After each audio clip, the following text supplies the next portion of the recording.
In this video, we will show you how to set the foundations for your polytunnel on a solid base such as concrete or timber. In this video, we will demonstrate setting the foundations for a 20-foot wide by 24-foot long polytunnel.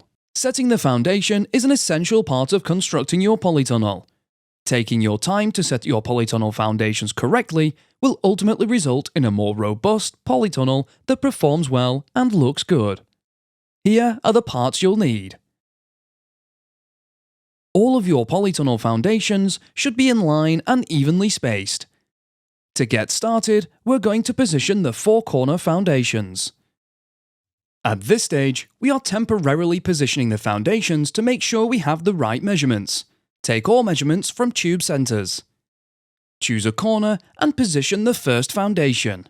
From this corner, measure down the length of your polytunnel and position the second foundation where your polytunnel ends. It is essential that your foundations are set square.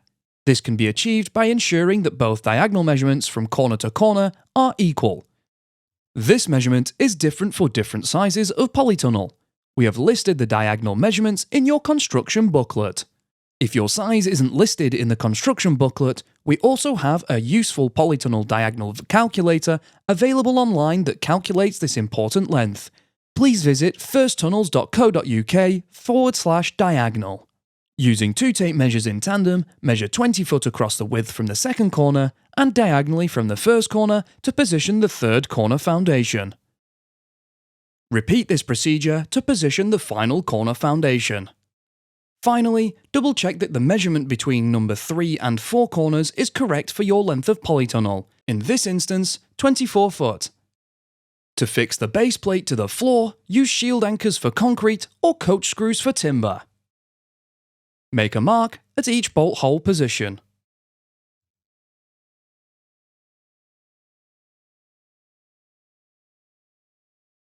If on a concrete base, drill holes 10 cm deep using a 16mm masonry drill bit. Separate the bolt and washers from the sleeves and insert through the holes in the base plates and then screw on the sleeves. Locate the sleeves into the holes and then firmly tighten using a 17mm spanner.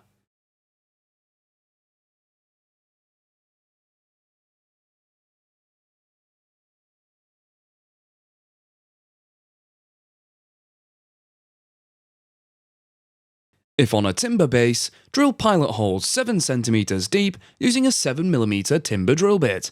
Reposition the base plate and tighten the coach screws using a 17mm spanner. Repeat on all four corners. Remember to recheck your measurements as you proceed. You can now install the intermediate foundations. Use a taut string line between the two corner foundations to ensure the intermediate foundations are in line. Use a measuring tape to position intermediate foundations at 6-foot spacings, and fixing position using the same method as the corner foundations. Repeat on the opposite side. You can find more videos to help you build your polytunnel at construct.firsttunnels.co.uk. We also have a construction helpline if you require any further assistance.